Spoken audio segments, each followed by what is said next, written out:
Je m'appelle Madeleine Guillot, je suis assistante à l'école de géographie qui se situe pas loin d'ici et j'enseigne donc plusieurs cours de géographie, que ce soit en bachelier ou en master.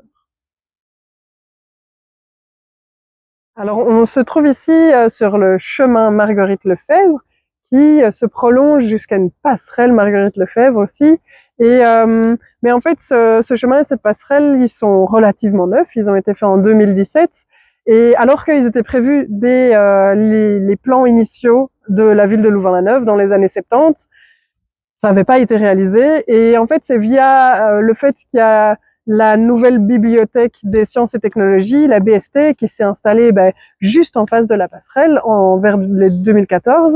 Et du coup, il y avait vraiment un intérêt à fluidifier et à mieux relier la place Louis Pasteur, sur laquelle on se trouve juste ici, et la place des Sciences qui est derrière moi. Et donc il y a cette passerelle initialement prévue qui a été construite pour relier ces deux lieux. Alors ce lieu est particulièrement significatif, je pense, grâce à son nom, Marguerite Lefebvre, parce que Marguerite Lefebvre, c'est vraiment une pionnière qui a fait beaucoup de premières. C'est une des premières étudiantes à l'UC Louvain. C'est une des premières doctorantes en géographie en France, à Paris, là où elle a fait sa thèse de doctorat. C'est aussi une des premières femmes à enseigner à l'université et c'est la première femme qui a été nommée professeure ordinaire à l'UC Louvain. Donc vraiment une pionnière dans tous les sens du terme. Et en plus, c'est vraiment une pionnière dans sa façon de penser la géographie. En fait, elle se disait que la géographie, elle se comprend par une approche globale qui est vraiment indispensable, et le fait d'aller sur le terrain, de vraiment se rendre compte de la réalité est tout aussi importante que ce qu'on fait dans les laboratoires. Et donc, elle a vraiment insisté pour emmener ses étudiants sur le terrain, et alors que c'était vraiment pas du tout courant. Et elle disait que la géographie, ça s'apprend par les pieds et qu'il fallait vraiment le faire.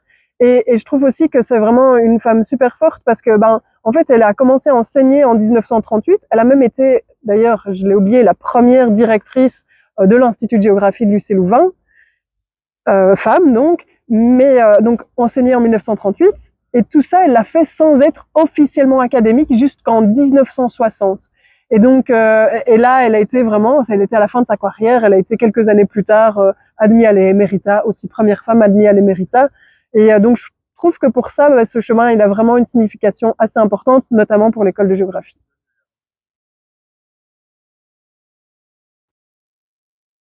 Alors oui, en effet, ce que je dirais, c'est vraiment une petite anecdote, mais qui représente bien l'esprit de ce lieu.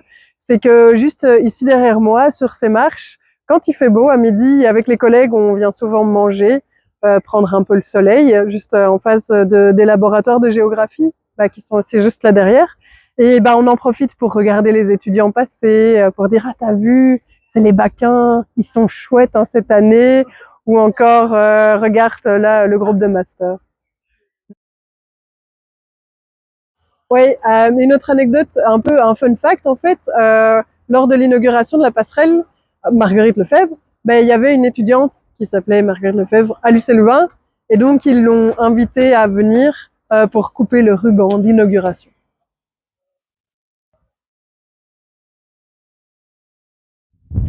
Alors je pense qu'il n'y a pas beaucoup d'alumni qui se souviennent de ce lieu vu qu'il est assez nouveau, mais le message que j'aimerais transmettre peut-être via ce lieu, c'est de dire que Louvain-la-Neuve est en constante évolution.